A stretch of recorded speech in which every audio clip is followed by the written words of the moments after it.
all right? How you doing? What's up, Kane fans?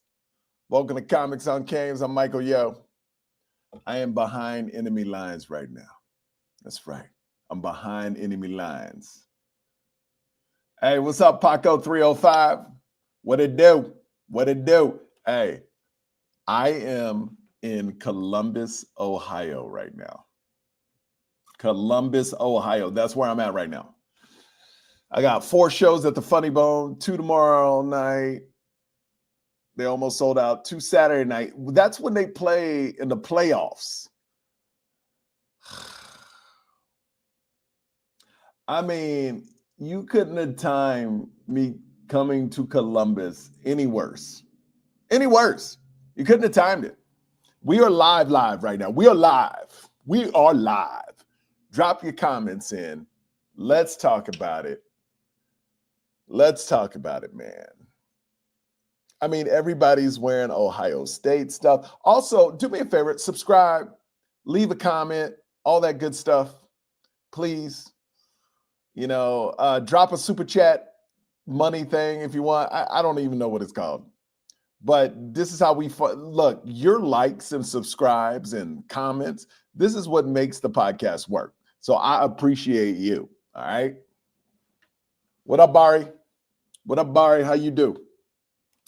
So, man, it's so frustrating right now for me to be in Columbus, Ohio, and everybody rocking their gear everywhere I went. That I went to a coffee shop and they got, try our 3 Buckeye flavors. We in the playoffs on Saturday. Turn on the news. We in the playoffs on Saturday against Tennessee. It's going to be like 25 degrees out here. If you're a Miami fan and you live in Columbus, come out to my shows. We can talk afterwards about our misery. But hey, we looking up, man. I'm glad a lot of y'all saw the podcast yesterday. This is for, you know what, because we didn't get John Mateer. And then everybody was like, we got to roll with Emory. But you know, before they even announced that yesterday, if you watch the podcast, I was like, yo, I don't even want Mateer. I was like, if they get him, great. But I know he did well this year. But you got to look at the teams he lost to. He lost to Wyoming. He lost to some lower tier teams, man. And I just feel like Miami fans right now, we are searching so hard and want so bad for John Mateer to beat Cam Ward. And you forget Cam Ward is a generational quarterback. John Mateer couldn't bring that team back against Wyoming. Wyoming.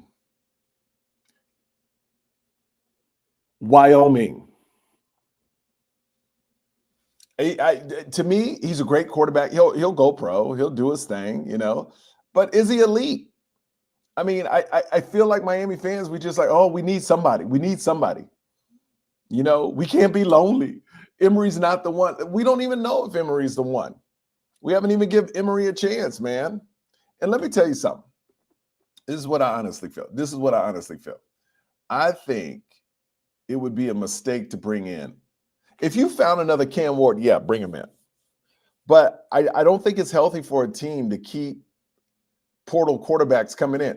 Look what it did for what's his name at USC, that head coach. Yeah, they won the Heisman, and he left Oklahoma. Went to USC. And now you see, without a good quarterback, he can't coach. You know what I'm saying? Like, I don't know, man. It's not healthy for a team to keep bringing in, like, portal quarterbacks because you won't be able to recruit good quarterbacks. Let me tell you something. Give Emory a shot. But this Luke Nickel dude is coming too. I ain't mad at Luke Nickel, man. So, like I said, if you're just tuning in, I had to do this podcast. I just landed in Columbus, Ohio. I'm performing out here. I ain't going to the game, obviously. I'm performing out here. Columbus, Ohio is one of my biggest markets. And to see everybody rocking the gear, turn on I can't get away from them being in the playoffs, man. And it's just frustrating. So I was like, let's go on. Let's talk about it, man. Let's talk. Leave your comments. Tell me how you feel. A lot of people, I'm seeing the boards, a lot of people think since we didn't get Mateer, everything's over. It's done. It's a wrap. We can't win anything anymore. That's what I'm hearing from the board. Is that how you feel, Paco 305? Bart, what are y'all feeling right now? Let me know. Is it you feel like it's slipping away? Because I feel like a lot of people feel like, next season's already slipping away. You're like, well, we can't get portal guys. Eric Rivers went to Georgia Tech and he was right down the road. I don't care. Like, my thing is,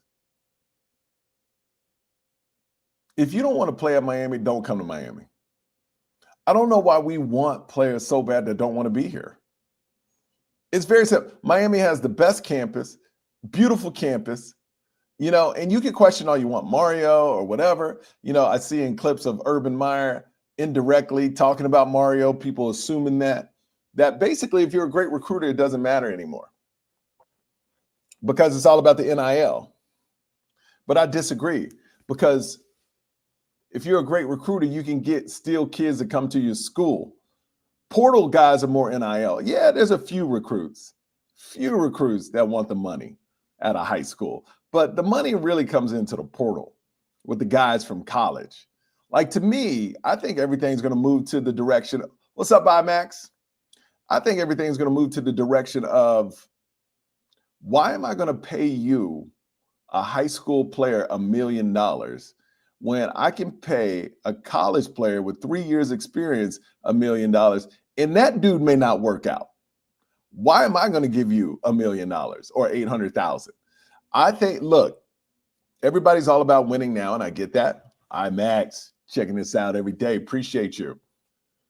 I just feel, man, that we're going to get to a point where high school recruits, there's going to be like a value system.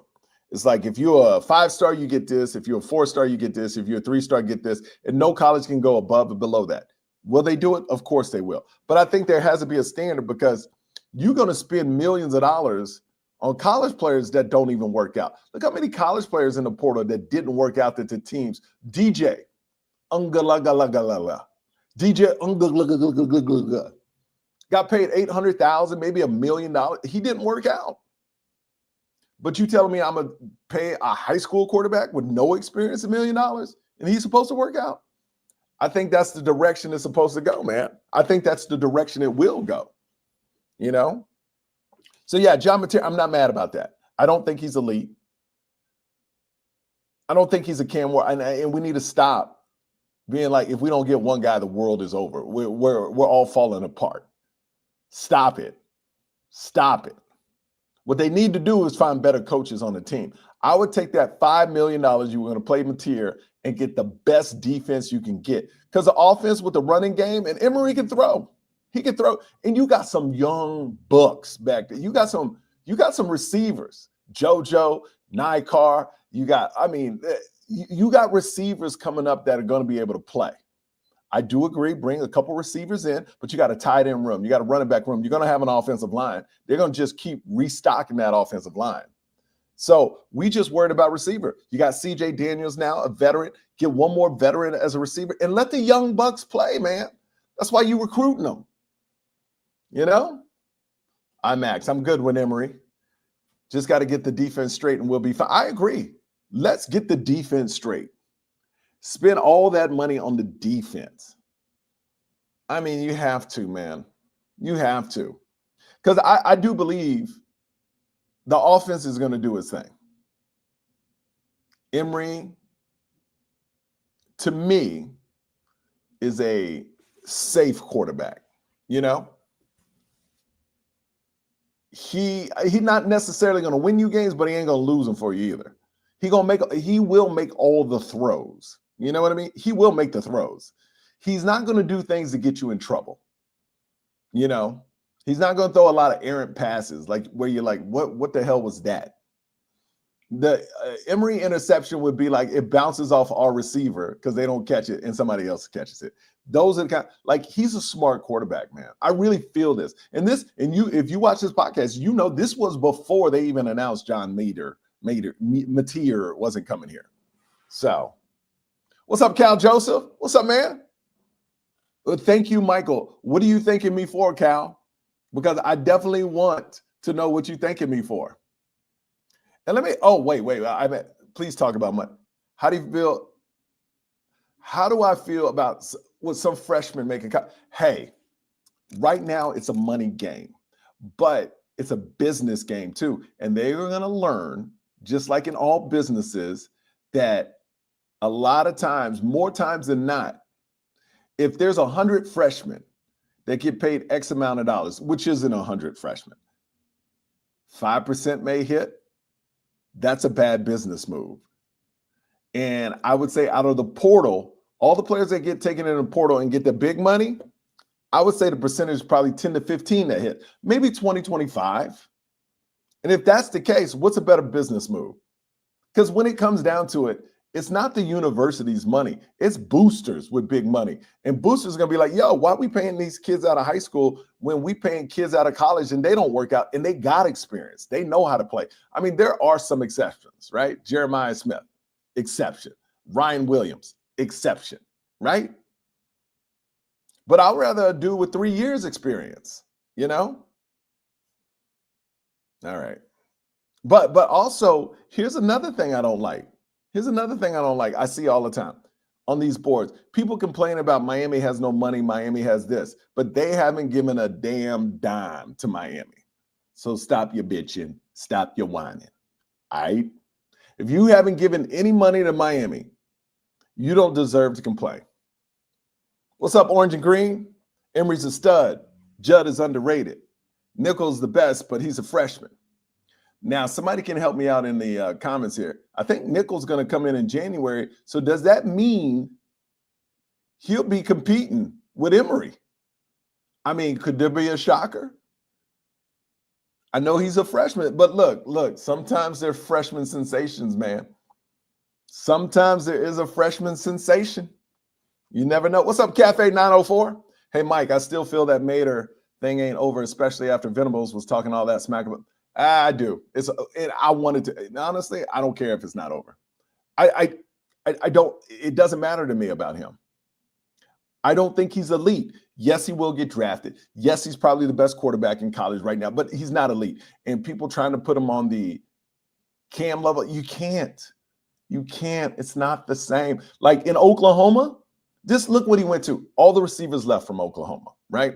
The offensive line was horrible. That's what that dude's walking into. He'll probably do worse at Oklahoma than he did at Washington State. And what's that going to do for his draft stock? You will see. Mark it. Book this right here at, what is it? How far are we in this at? At 1339 in this podcast. He will have a worse season than he did last year.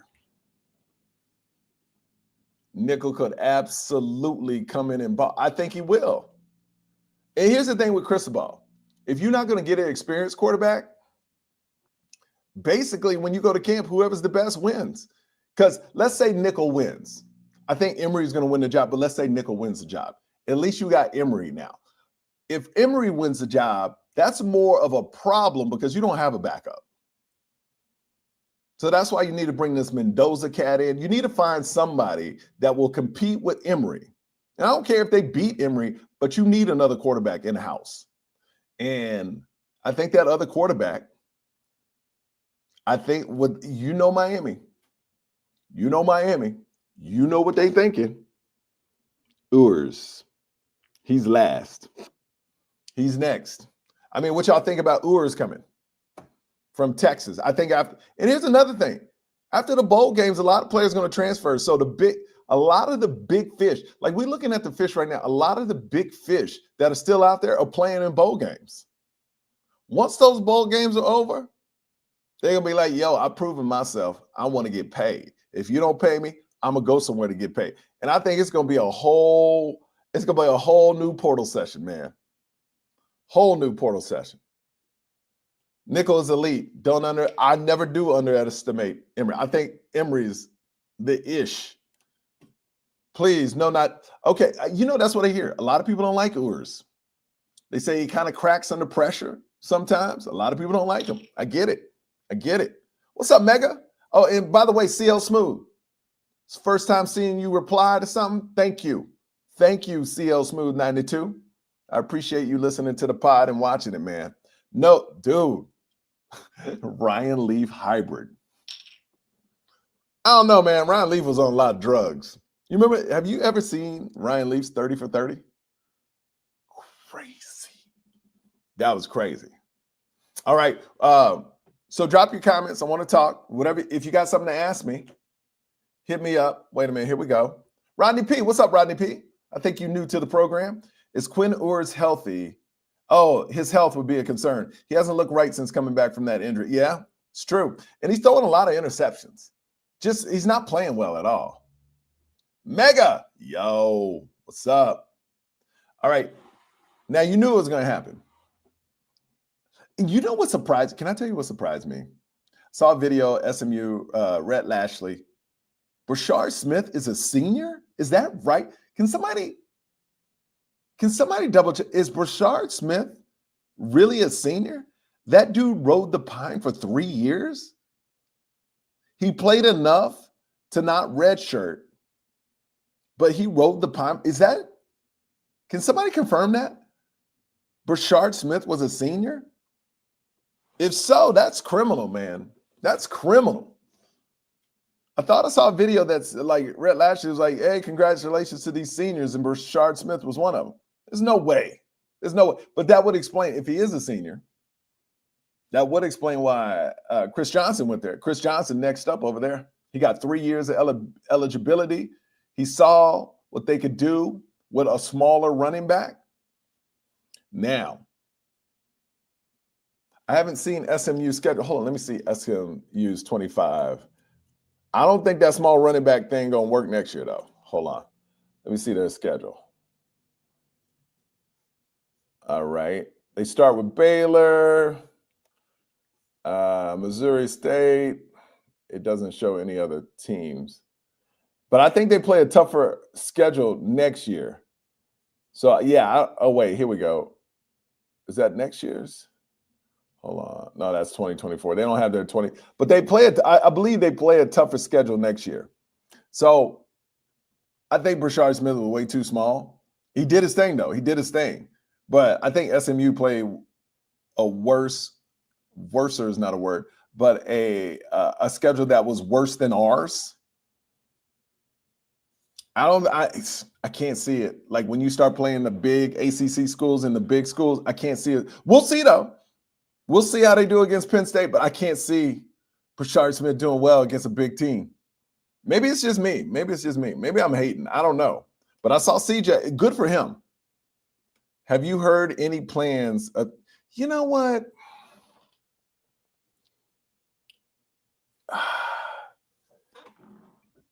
Let me ask you something, CL Smooth 92. Can it really stay the same, though? Don't you have to change it? Don't you? The noise is loud.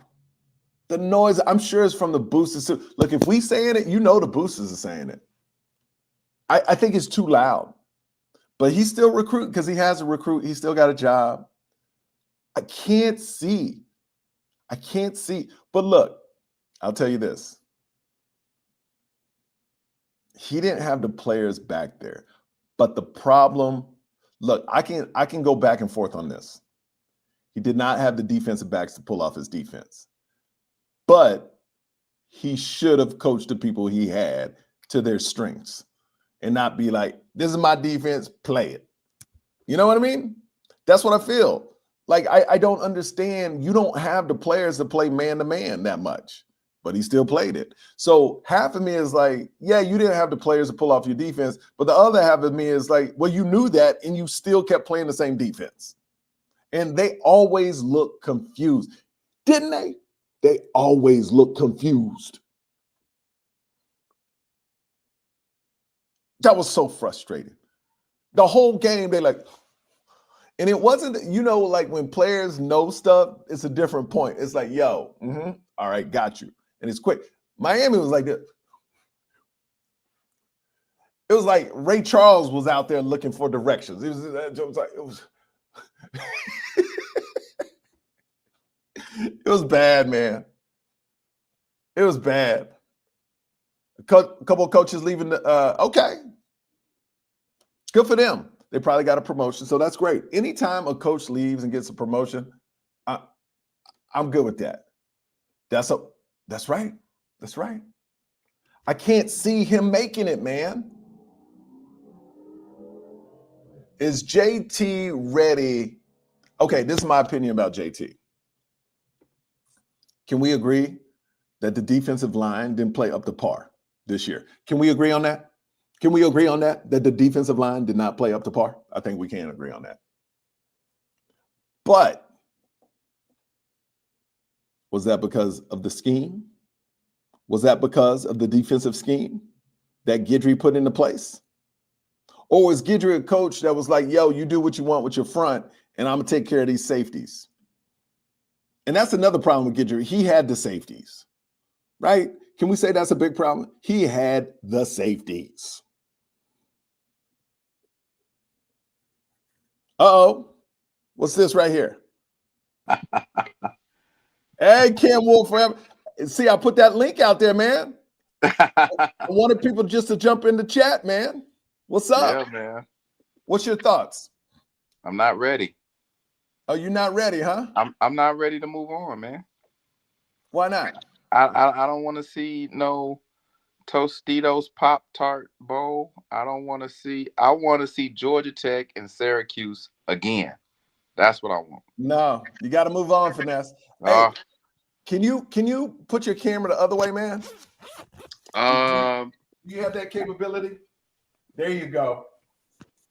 My boy Finesse Mitchell in the building. Finesse, man. Let's talk about it, bro.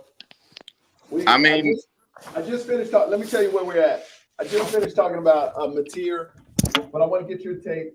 It didn't bother me at all. I think it would be a mistake for Miami to pick up a Mateer and put the quarterbacks they already have on the roster back, because that's not good for the school, man, in the long run. It's not good. It's just gonna give Mario a reputation of just shopping for whatever's out there. You know, whether you're shopping at Saks Fifth Avenue or Target, instead of looking at people that are on your roster. I was a big fan of Emory because I said, okay, I've seen this before. It's almost like a game manager, a Trent Dilfer. I watched Emory and I watched AJ Johnson beat Clemson. I watched it. So, you ram it down their throat, and then all of a sudden you throw a touchdown pass to Kobe Young because nobody's going to think you're going to throw the ball, and you win the game. You run AJ in overtime 6 times straight up the middle. They can't stop it because they're dog tired. And he proved he could run between the tackles. That's why you and I were both kind of disappointed in the him not being able to get more carries. But looking at, is his first name John Mateer? What's his name? John Mateer. Yeah, it's John Mateer. Watching his highlights, bro, and they are highlights.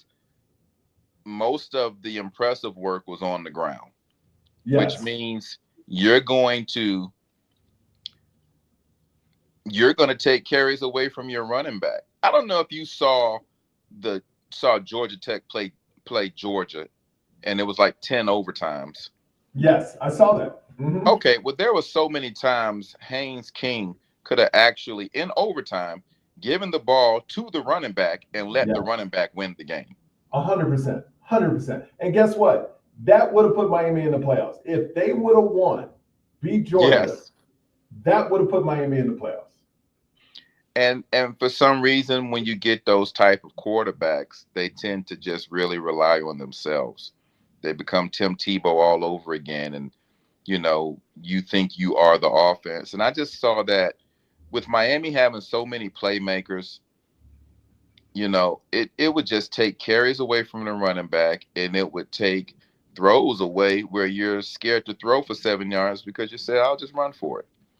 And who knows if he had the same temperament and the same professionalism and the same likability as a Cam Ward,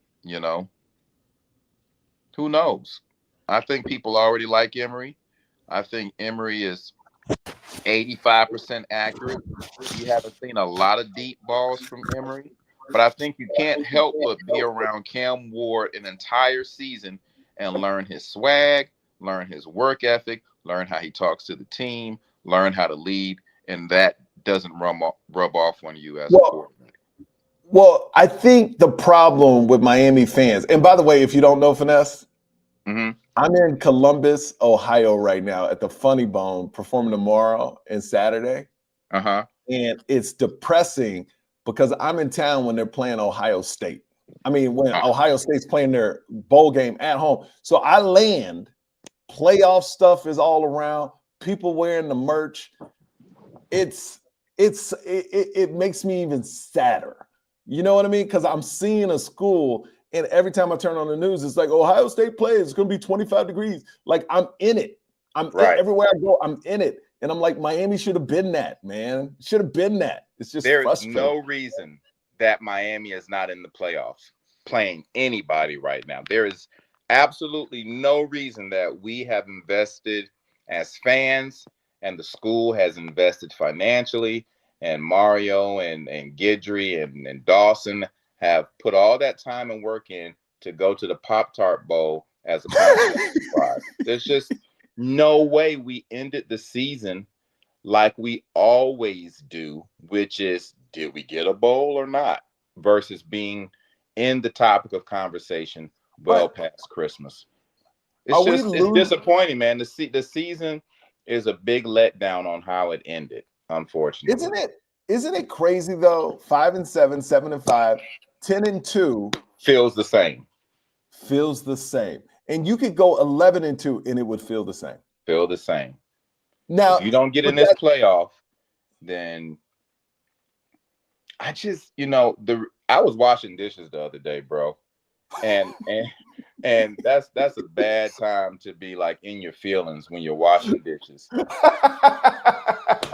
But I'm literally hearing people talk about the playoffs, and if the coach Day for Ohio State will keep his job simply because he lost to Michigan 3 years in a row. So imagine being that guy who's actually in the playoffs, but there are rumors that, or the correspondents are talking about, should he keep his job because he lost to Michigan? Whoa. And I'm just thinking, Finesse, that's real, man. I was at the airport and I met a whole family that went to Ohio State. They're in for the game. And, they noticed me and stuff like that. And they go, hey, you in town? They knew I was a Miami fan. They go, you in town, huh? You going to come out to the game? They messing with me. And then I go, let me ask you something. Is Ryan Day the guy? And they went, and this is crazy. And this is maybe the fans' mentality. They go, we don't know, man. I go, but y'all in the playoffs. He goes, let me tell you something. We could win the national championship this year, but it don't feel right because we lost to Michigan. And that's what's so crazy is that even if, like I talked to like 4 or 5 different fans, and they were like, if they won the national championship, they still wouldn't be happy because they lost to Michigan. They said they would rather lose every game, but beat Michigan, and it's okay. That I've never seen a rivalry that strong. I know we hate Florida State, but if we lose to Florida, we good. If we won, I was just about to say, I can identify with that a little bit because I know the T-shirts that'll be walking around and the memes that'll be going around is national champs, national champs lost to Michigan 14, and then Michigan blah blah blah, with a higher score. The same with Florida State. If we won the national championship, they'll be like, yeah, but y'all lost to Florida State. And we will be sensitive about that. Look, this is Rodney P saying it. And I heard this several times. I've only been in Columbus 5 hours, Finesse. And I heard this multiple times. If he don't win the Natty, like you said, he's gone, which is crazy. Is that the fans now wanting too much? Because this is what the fans are thinking. We gave you all the money. You got all the players you wanted, and you got the best receiver, Jeremiah Smith. You got everything, and you can't win a natty. Maybe it is coaching. And the only thing I said back to them, I said it could be a Mark Richt thing at Georgia, where Mark Richt was there. He always won 10 games, 9 games, 11 games, but never won the natty. Then they got Kirby Smart, and he pushed them over the top. Sometimes it takes a person to push a team over the top. And I was like, that could be a Mario Cristobal situation in the future. Who knows? Right. And that would be unfortunate because I don't know if the guy's a good coach or not. I mean, if you go to Alabama and you don't make it into the playoffs, but you built Washington up from nothing and you play for the national championship or you almost play for the national championship, I'm like, hey, that guy in Washington is out there coaching his butt off. Then you take a team full of talent, only 1 year removed from Saban, and you don't even make the playoffs, the first 12. Crazy. Now I'm thinking, maybe it's, So with Mario, you have unlimited money in Oregon, and you can recruit your butt off, and you're getting so close, but no cigar. Yet, if Dan Lanning wins the chip this year, we could say, hey, maybe it was Mario.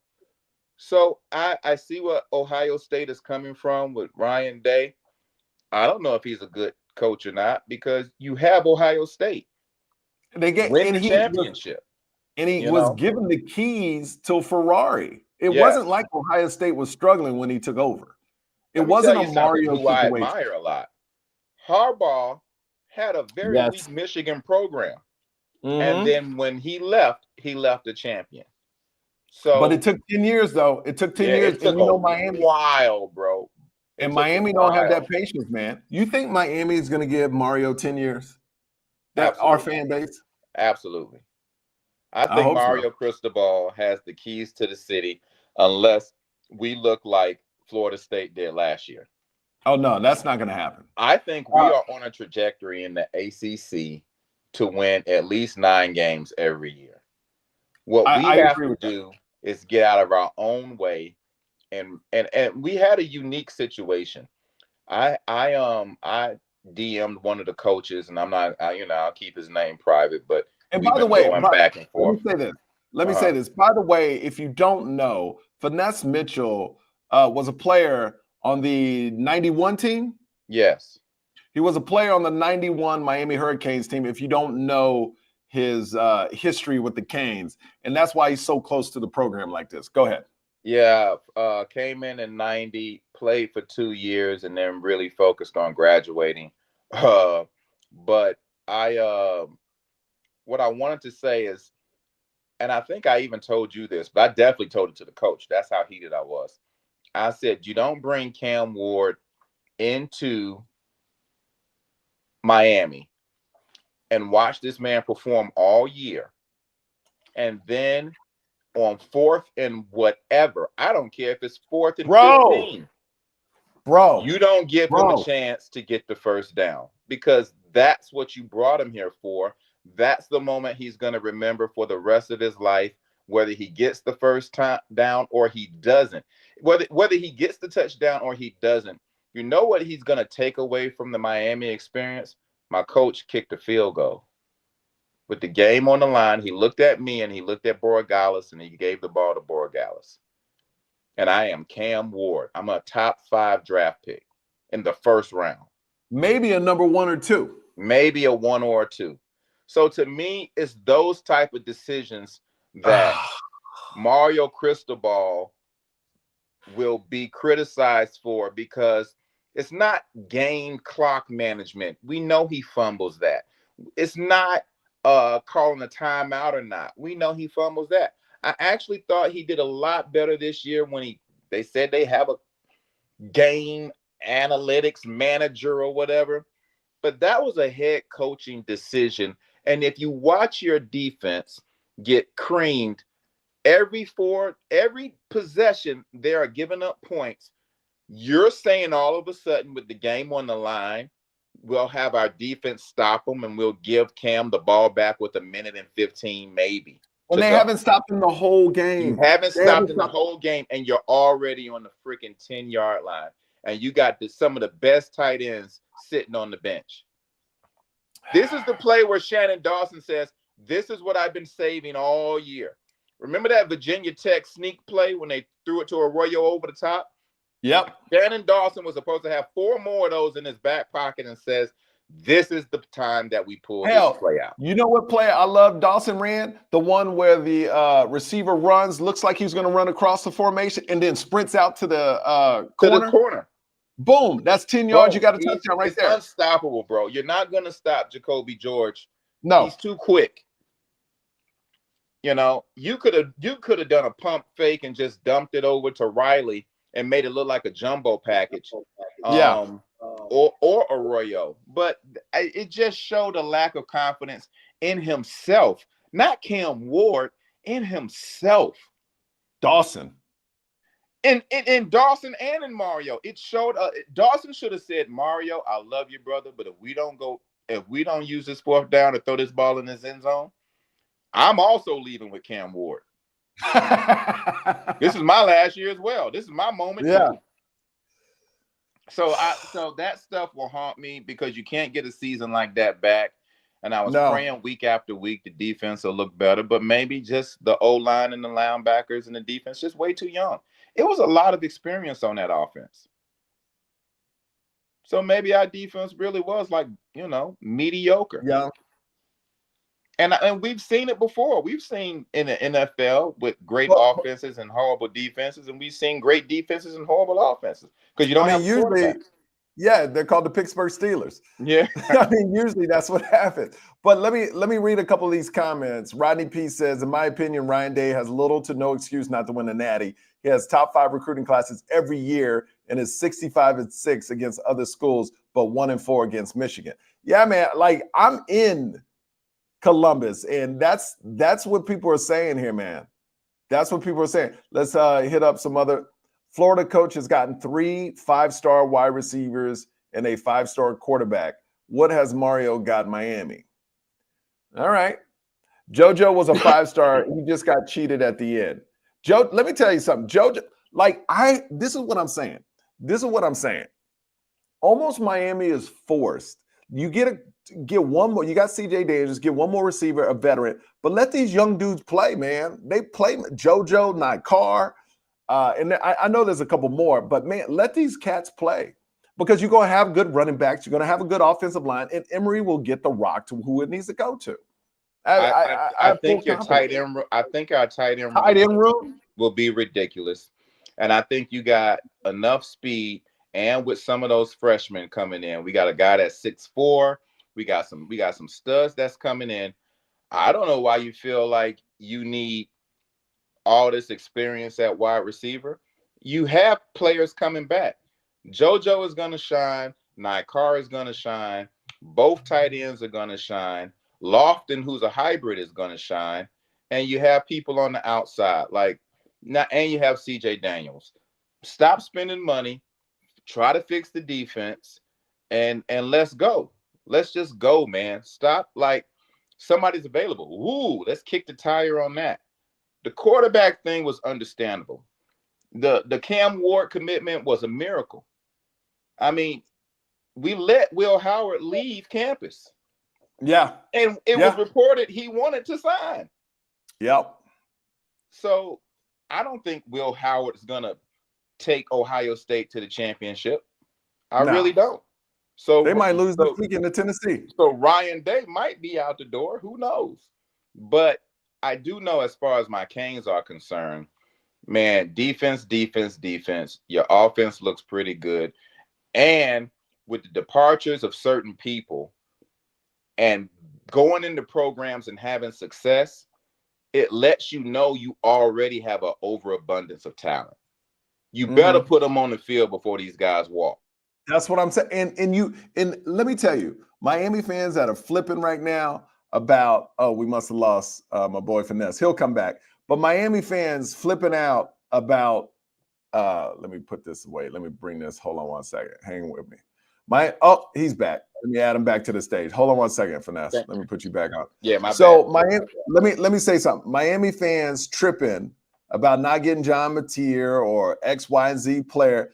this is forcing Mario's hand to play these young cats, and I don't think it's a bad thing because I think you got like the Nia Cars, you got the Robinson, you got JoJo. I mean, I don't think this is a bad thing at all. I do want to say Native Kane has a comment. Kiffin is killing the portal. If Kiffin was at Miami, we win the ACC every year. And I got to say, I disagree with that because you can question him in coaching because he loses a lot of games he's supposed to win, and he gets everybody too. So when we're saying Kiffin is yes, he kills the portal, but he don't win the games. He's not in the playoffs either, and he crushed the portal, you know, and he got way more money. Yeah. I'm not a Kiffin fan. I think certain people are a fit in Miami, and Kiffin is not. I think Kiffin will be on South Beach more than Michael Irvin and Uncle Luke. I just don't think culturally, I just don't think he's a good fit for South Florida. Everybody can't handle South Florida, bro. Oh, you think you can, but you can't. I'm loving the fact that Mario is back, but I think where he learns from his mistakes, I saw improvement this year, and it showed on the field. It showed with our record. I just couldn't get over how atrocious our defense was. And when keep talking, hang on one second. I got to grab a charger because my computer's. But keep talking. Keep talking. Well, here's the time for me to say, hey guys, I'm in Tacoma this weekend at the Super Funny Comedy Club in Tacoma, Washington. Me and Tisha Campbell, get your tickets.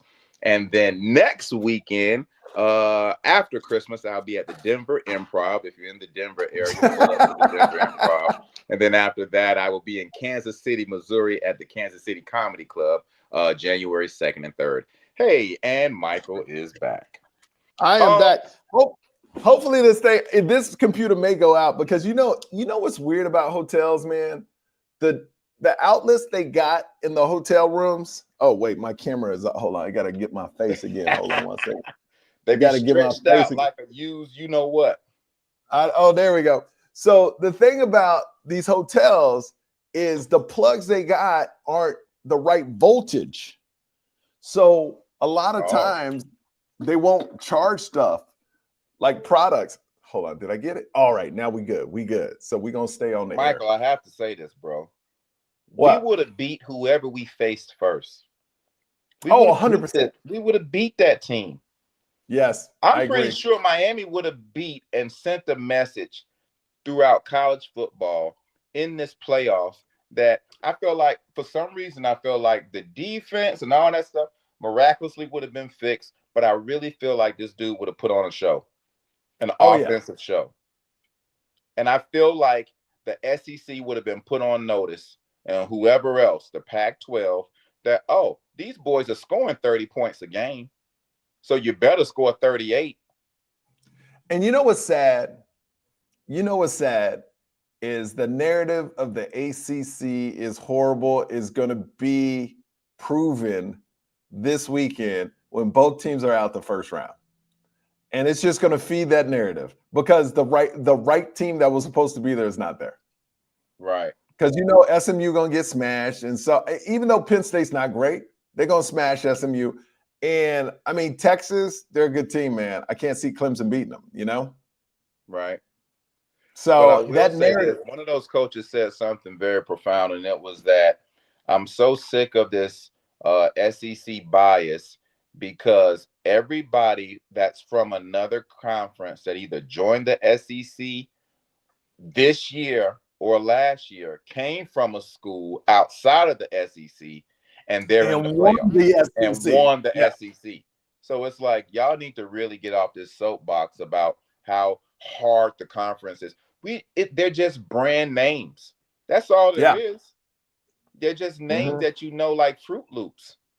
But if you put some peanut butter Captain Crunch or some Golden Grams, and people never had that when they done smoked and they hungry, you'd be like, Golden Grams? Who told me? How come nobody told me about Golden Grams? Let me tell you something. Golden Grams are delicious, and so are Ritz crackers. Isn't it, bro? Yes. So yeah, man. All the hurricane heads out there, I'm gonna be quite honest, bro. I put so much sweat equity into being a stay-at-home coach. I'm not over it. Me neither. I knew the I'm still. recruits. I knew where they were coming from. I knew who was on the bench. I knew who should be in the game, who shouldn't be in the game. I knew injuries. I Let me knew tell what you. we could possibly lose, and I didn't even bet any money because I'm that faithful of a hurricane. But I knew stuff ahead of time, and it just seems like, now we're starting over. Now we're about to Let me roll with Emory. let me tell you how much Finesse was in it this year. Finesse would send me clips of plays, not even the play. He would send linemen. He would just zoom in on the lineman play and go, "You see that block? You see that?" Bro, that Syracuse play where they're like Jalen Rivers was holding and it was a pancake Oh, block. I'm he like, pancaked the dude. oh my God, man. It's just like, I get it. It's home field advantage. It just never. And unfortunately, as much as I love X, in two big moments in Georgia Tech and in Syracuse, he fumbled and it was damn near a pick six. Bro, So, bro. like, your last home game at the crib and your freaking last game of the season, they Okay. they pick your pocket. Hey, Finesse, we got a good question from the guy named Doodoo. He says, how do you feel that we can possibly, I think what he's trying to say, do you think we're going to possibly regress next year? I think the teams that were average or we barely won because it was a shootout will be even better next year. Yes.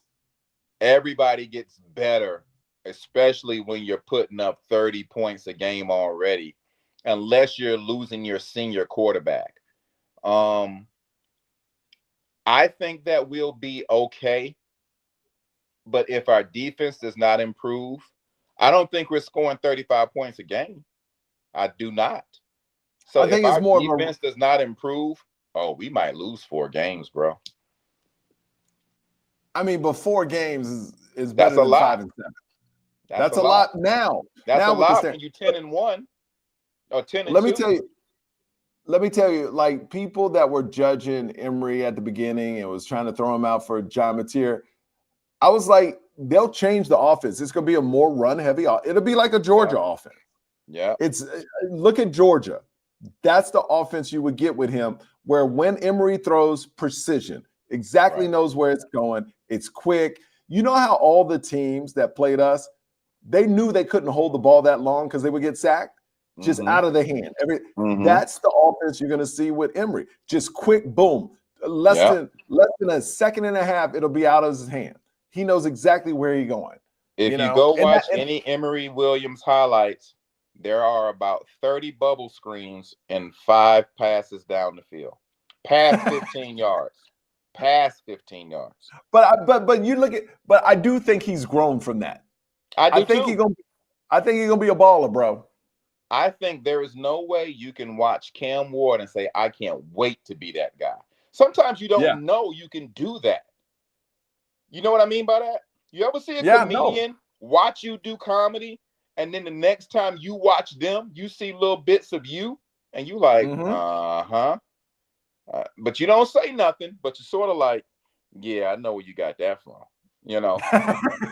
It's so many times I had to tell comedians featuring for me, hey, if you see me go in the crowd and do crowd work and do something specific, I really don't expect you to do that on the Late Show, bro. I'm really not expecting you to copy me on the Late Show. And now I'm watching your set every show. And so I don't let me tell you anything you've done. Let me tell you. I'm not gonna say nothing about comedy, like, because I respect. I will say this: I bring my feature everywhere because I know what he's gonna do. I know, like, it'll never cross. You know what I mean? And that's where you need to be. But man, we'll talk off camera about that. Let's see what we got here. Native Kane says Clemson has the 15th recruited class every year. We average top 8 class. They play outbound and we eating Pop-Tarts. Well, yes, because we lost. That was our bad. That's coaching. That's coaching. Once you get the talent in for 3 cycles in a row, you should be super competitive. So even though we're right out of the top 10 with this cycle, we still got what we needed. We filled in Yes, some they did. holes that we needed.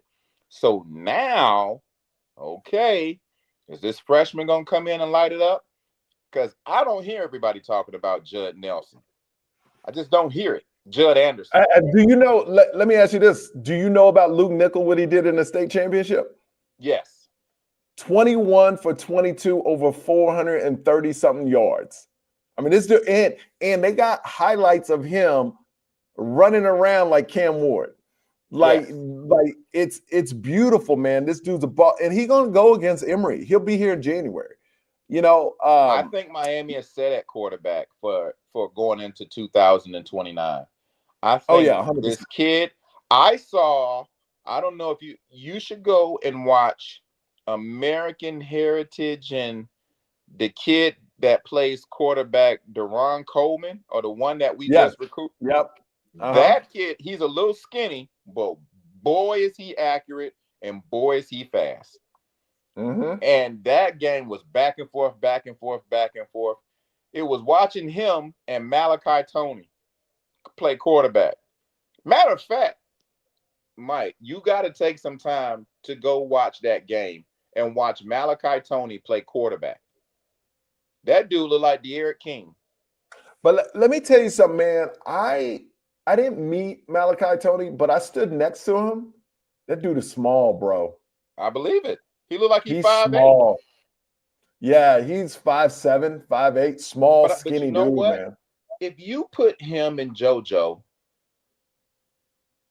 in the slot, you put Trader and CJ on the outside, you put that 6'4" guy that's coming in, Elijah Moore, whatever his name is, and Joshua Moore. And then you got Chance Robinson, you got Nykar, you got like Miami needs to cut it out like we don't have receivers. Yeah, and you got the tight end room. And you got the tight end room. You got 3 tight ends that are 6'5", and then you got Elijah Lofton, who can play anywhere. Yeah. So stop spending the coin on offense unless you're going to get a center. And if you're not getting a center like Zach Carpenter, who's been one of the best O-linemen in Miami in a long time, Cam Ward stayed upright. Do you think he was better than Matt Lee? Hell yes. Hell to the yes. 10 times better than Matt Lee. And I was a Matt Lee fan. Why? You have never seen Cam Ward get rushed up the middle. No, true. Everything came from Bell on the outside from not bending his hips, or freaking Jalen Rivers, or not Jalen Rivers. Who's on or the stud, Maui Noah. Yeah, he gave up a couple sacks too. He gave up a couple of sacks. If anybody gonna hold, it's Maui Noah. Yeah. And if anybody gonna miss a tackle, it's the other Maui Noah. Hey, I love those cats. And if you get past that Maui Noah, then you better believe that Mish Powell will be in the wrong side of the field, and Jaden Davis will be there, but he's just going there to look. Yeah, he's like window shopping. He's like, hey, what's going on here? He's just browsing. He's not there. What's going on? What's going on here? What's You know, our DBs, bro. That secondary room has to be better. And I hope 3 or 4 people come in the transfer portal. And I hope the young bucks are ready to compete, who we already brought in. And I hope that this recruiting class, and we bringing in at least 4 studs that play the end. We lost our safety to Florida, but other than that, man, I hope these guys are ready to go. Well, let's bring this up. Anthony Mendez, who always checks out the show. Appreciate you, Anthony Mendez. What's your thoughts about the DC? He says if we don't change the DC, it's going to be the same frustrations. And I've already gone on in this podcast and talked about Dawson didn't have the players to do his defense, but also he didn't make the corrections because he knew he didn't have the players to play the defense. So what's your thought? Do you think he stays or do you think he gone? There's no way Mario is getting rid of Lance Guidry. No, now. What? Not No. now. After the bowl game. After the bowl game, I would be shocked if he did that. Really? I really would. Want to know why? Ooh. Because Why? the year Ugh. before, the defense was way better. Maui Noah was way better. Our But middle he was linebackers.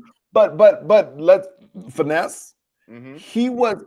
He changed Maui Noah's linebacker. He made him cover receiver. And before, everything stayed in front of Maui Noah. That's why he was a beast. Gidry Well, changed that. I will say this. Let's just say this. I'll be shocked because I put it to you like this. When Gidry was better on defense was the year before last, and Shannon Dawson was a little shaky on offense. I Shannon remember that. Dawson gets Cam Ward this year and looks like he's worth all the money, and Lance Gidry has a down year. Do you fire Lance Gidry because he had a down year? Because you didn't fire Shannon Dawson. So, but the difference is Dawson's offense never looked confused every single game. They may have not ran the right play, but the confusion on the defense all season long, where they all looked like they didn't even know where they were going. To me, that was the problem. Like, okay, I would say, and you didn't either you wasn't getting through to them or making things easy enough, because this was them the whole game. All confused. So that's what I had a problem with. It's like, this is going on, and he never corrected that problem. You're right. So that's why I say I changed my mind. Fire him. I'm easy, brother. I am easy peasy, lemon squeezy. I love 818 Cali Kane. They hit up the podcast all the time, and this is a true statement. Can you see the statements too? Yes. Okay, so he goes, I guess everyone forgot that our culture was, for 2 decades. Still, Mario got there, huh? It takes time to rebuild a program that's been back 100%. Yeah. I agree with that. This is honestly the problem with getting Cam Ward is he sped up the process in our minds. To me, when Mario got hired, I was like, 5 years, we'll be able to get to the playoffs. Because back then it was only 4.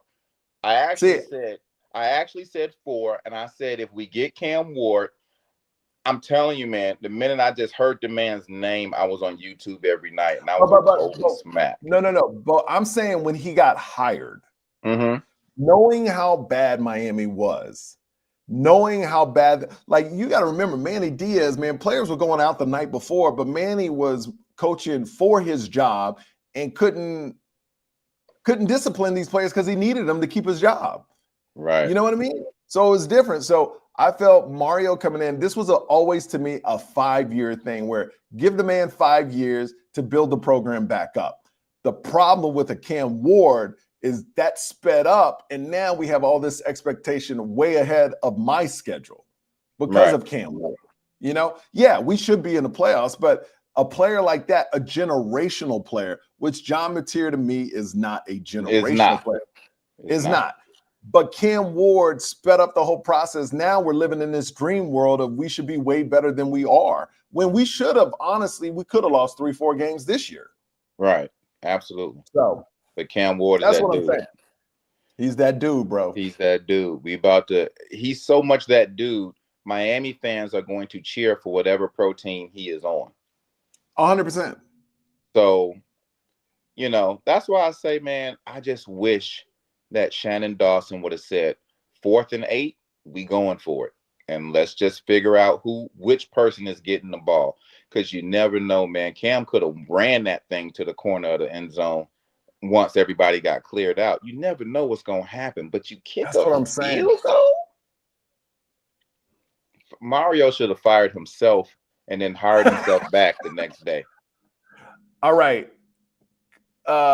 Collerin, Miami Cane says Jaden Harris single-handedly destroyed our defense.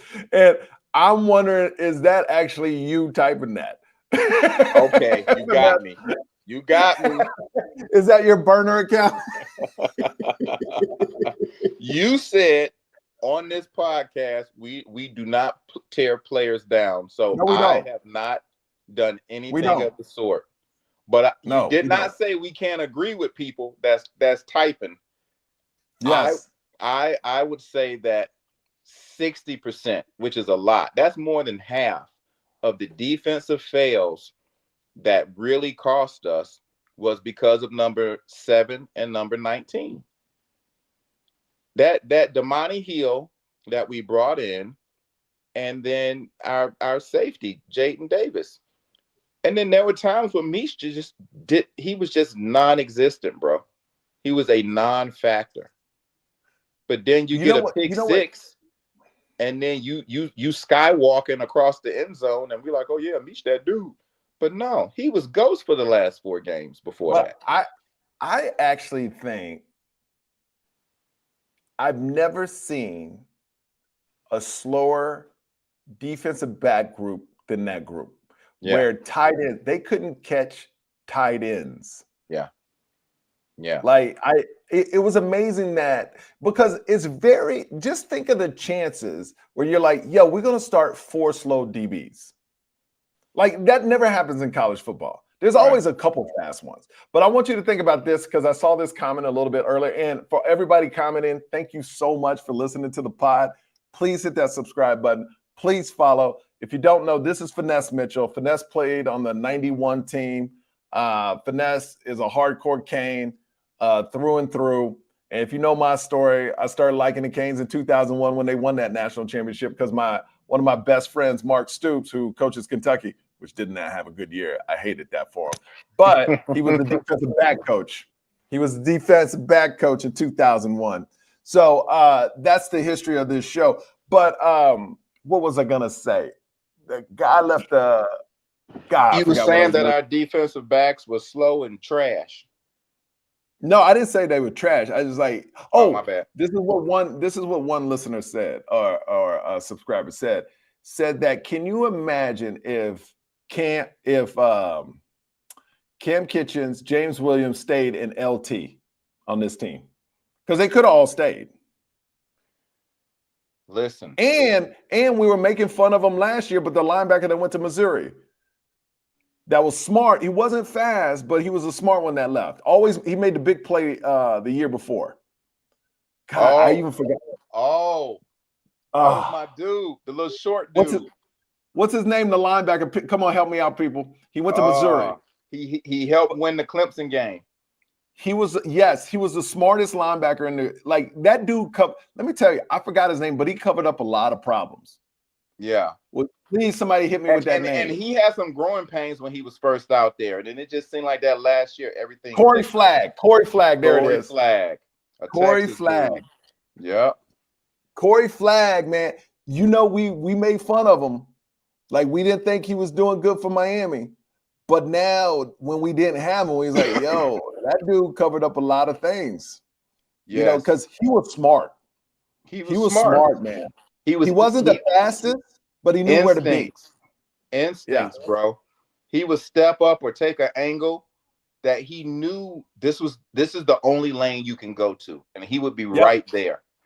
Yeah. But just think if you had James Williams didn't go pro, Cam Kitchens, LT was there, maybe he still wouldn't have played that well at Miami. But then you still have Corey Flagg in that linebacker group.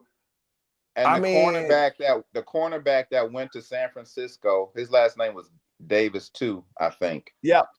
He could have stayed, right? Or was he a senior? Yeah.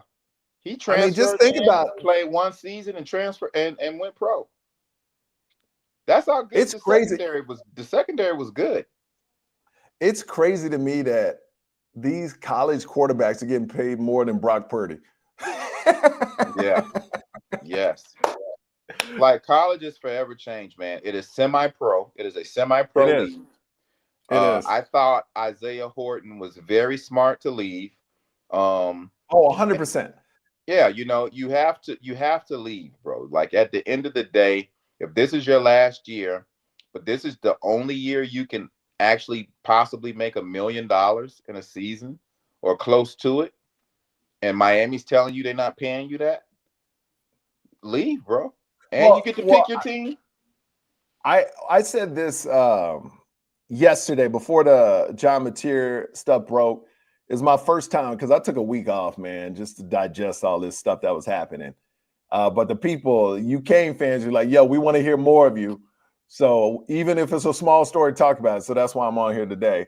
But I said Isaiah Horton leaving, to me, and this is no disrespect, but he's not an elite receiver. There's a lot of great receivers. He's a good receiver, and he needs to get paid. But he's not elite. Concepcion elite. Ryan Williams from Alabama elite. Jeremiah Smith elite. That's a different level, bro. That's a different level. Those are the ones you keep. The other ones are interchangeable, man. You just got to find the best situation for you. And guess what? If he goes to Alabama, he's not going to be the number one receiver there. Ryan Williams is, right? So that's why he's visiting Texas A&M. You know, so it's a thing here's where, what I also say. Yeah. You got to remember this. Isaiah Horton on that quick slant, nobody's stopping that. No, I'm not sure-handed, and he's a 100%. dog. He's a dog. I was disappointed, but I understood because you know what I see next year? A bigger, stronger, and faster Isaiah Horton. Now you got a grown man out there playing among boys because you got a whole nother year and a whole nother offseason, and you about to give all that talent to Alabama. You basically about to be Alabama's Kobe Young. So I was a little, miffed that he was leaving and that we didn't keep him. But I think he would have been wide receiver one on our team. No, he wouldn't. No, he wouldn't. Who's going to be wide receiver one? They were going to get that from the portal, and that's what made him mad. That's why they're not going to pay him. Because they know he's not. Dude, why is your number one wide receiver not going to be elite? You need an elite wide receiver. You need to try to get one. So what you're saying is all the production and all the surefire moments that he had for us last year on the field, he'd rather trade that for C.J. Daniels, who's been hurt and only had 400 yards in receptions. No, you rather trade that for a Concepcion. Well, we'll see. So it's Concepcion. He went to NC State. Yeah. Is this the and this is the thing. This is my point. A receiver like Ryan Williams, Jeremiah Smith, Concepcion, those dudes are game breakers.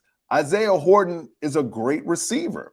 And there are a lot, I would say 95% of the receivers in college, solid, right? Isaiah Horton, there's two, you got game breakers, like the three I mentioned. Then the next tier, you got great receivers, Isaiah Horton. And then you got snap, bro. I'm reading the tracker. Concepcion just went to Colorado. Oh man. I made that up. Oh, see. Don't do that to me. Don't do that to me. Don't do that. Your face. Oh my God. You slapped your forehead, did you?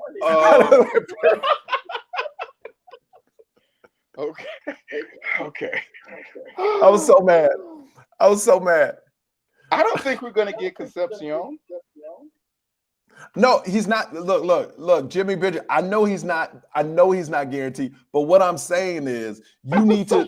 If Isaiah Horton comes in the office, Mario's office, say, "I'm gonna be wide receiver one because I was the fourth best receiver on the team," I'm like, no, we're gonna try to get a wide receiver one. You will get a lot more playing time. And I did say this to defend Isaiah Horton. I did say I would be pissed Sam Brown got a lot of my snaps. Because I call him Sam Brickhands Brown. Right. Sam Brickhand Brown. So I would have left because I actually forgot about Sam Brown. And I wouldn't be upset if he went pro. Me neither. Because I want to see more of JoJo Trader. I want to see Nikar.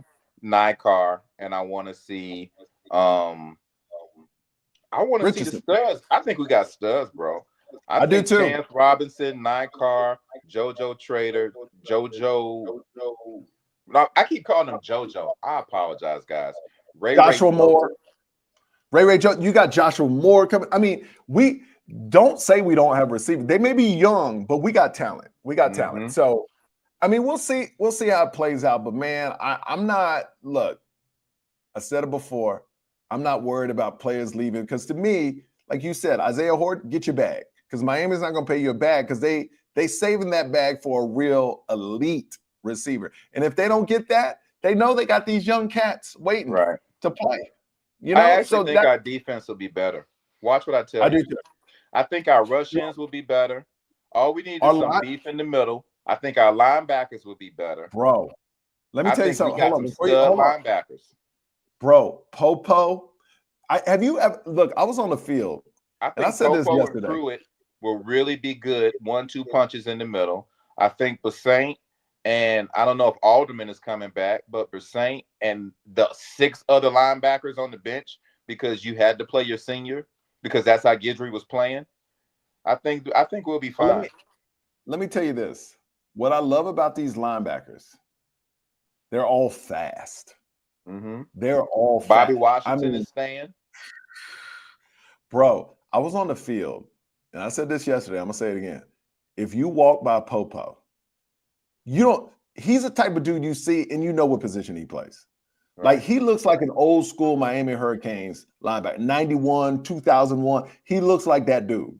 Mm-hmm. And he was hurt this year, but they all fast. They got speed. Like, I'm telling you something.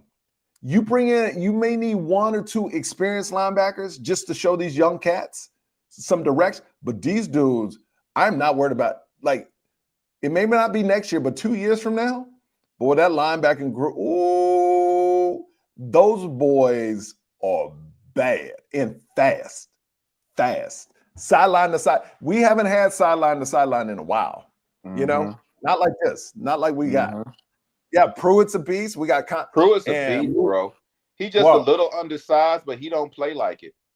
Pruitt is a beast. Look, that linebacker, what's his name? Jimmy Benjamin. I believe everything he just said. That's all we need, bro. Oh no, we don't even need the Sam Brown kid. No. But hey, okay, Sam, if you stay, Sam, and you watch the podcast, welcome back. No, but let me tell you something, Sam Brown. If you catch the rock, just catch the rock. Do your job. That's it. And I think somebody should, I can't, people would say, oh, that's just how he runs. It just run like he runs to me like. I think he was jogging. You swear he was running. Yeah. But you can't. Sam Brown it's on record. He runs like a 4.2, a 4.3. So there's no way these dudes are catching up to him from behind like that. So he jogging, bro. He jogging. Now I want to put this comment up here. Duty says money is ruining college football because these kids don't want to play football for the love of the game anymore because they know they have leverage. Okay, I disagree with that. And let me tell you why. We're talking about NIL, right? Mm-hmm. But you got to look at the big picture. It's a very small number of players that actually get the bag. Right. Right. Out of the 10,000 players, there's probably 700 that's getting decent money. Decent. So, I mean, it's not ruining college football. It's impacting the biggest players. But if you second string, or sometimes if you even starting, you ain't getting a bag like that. And the people they're talking about, look at the portal. 1 quarterback this year, everybody wanted. Just 1. Mm-hmm. So, I mean, you can't say it's ruining college football when it's only affecting 1 player. John Mateer was the quarterback, So I love the fact that everybody is not going to 4 schools anymore. You're going to have to answer to Missouri. You're going to have to answer to the Indianas of the world. Like, once you get a good coach, I am so not a 5-star, 4-star dude.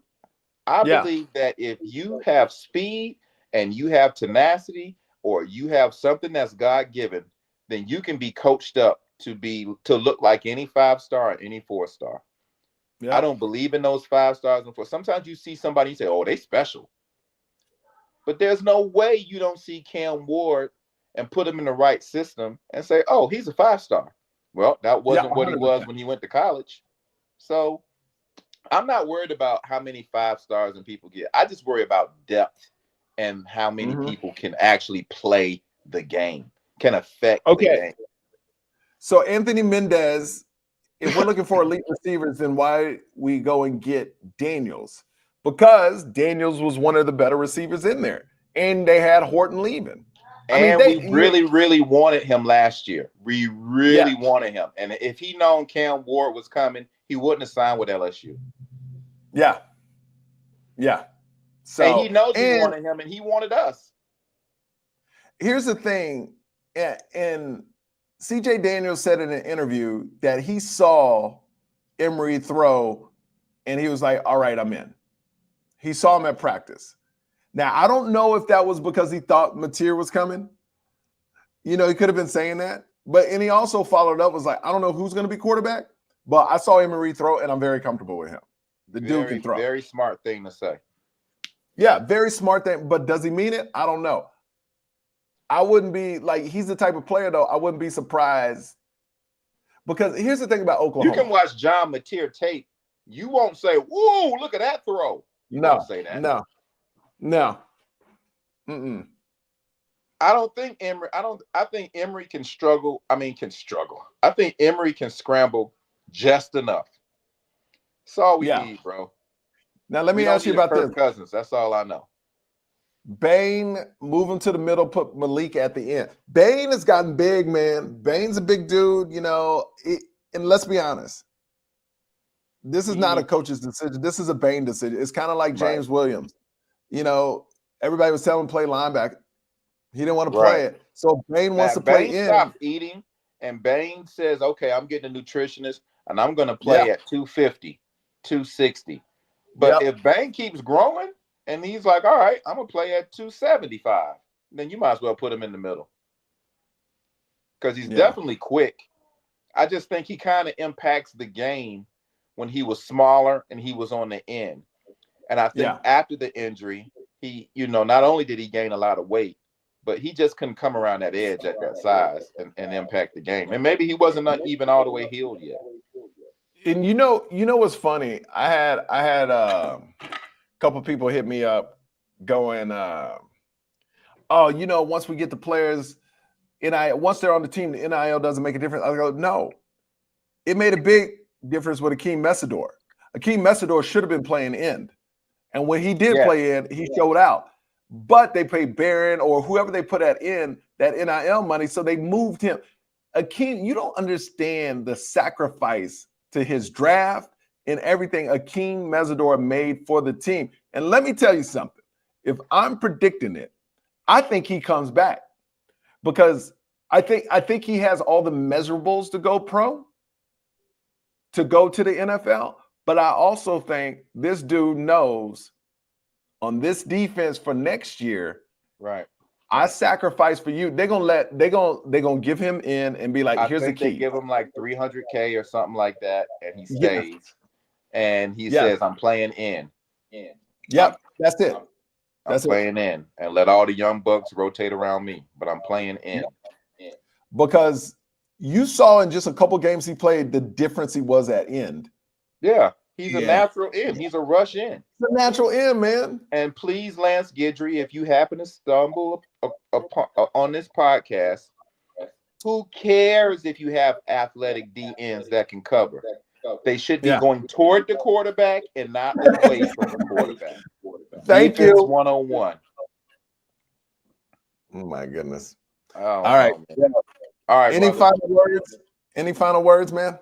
My final word is that forever bleed orange and green. Mario, I hope you wake up every morning kicking yourself as you prepare for the Pop-Tart Kool-Aid Bowl. And, next year is another year to be great. So that's my final word. Okay. Way too early. And all of a sudden, Tacoma this weekend, Denver the 27th and the 28th, and Kansas City the 2nd and the 3rd. Come pull up at Finesse Mitchell Comedy Club. Go to Finesse Mitchell.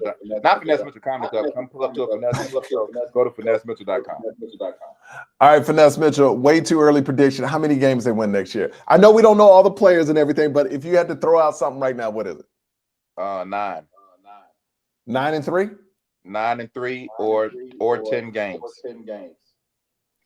But we missed the bowl playoffs again.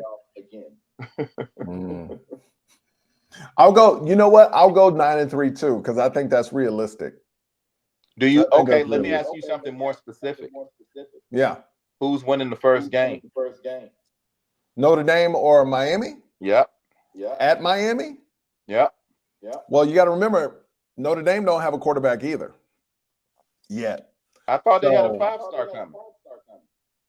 Well, I mean, but a proven quarterback. Okay. You know, I don't know, man. It's something about Notre Dame when they come to Miami. We saw it last time. I think, look, I will say this. If Miami wins that Notre Dame game, it's a different season. It's on and popping. It's a different season. All we got to do is run the ball, and all we got to do is throw it when we need to. That's it. That's it. All Because the defense can't be any worse. All right. My wife is cutting my NIL money. I gotta go. All right. Later, guys. Have a good one. Go Canes. And go Canes. Make sure you guys follow me as well. I'm at michaelyo.com.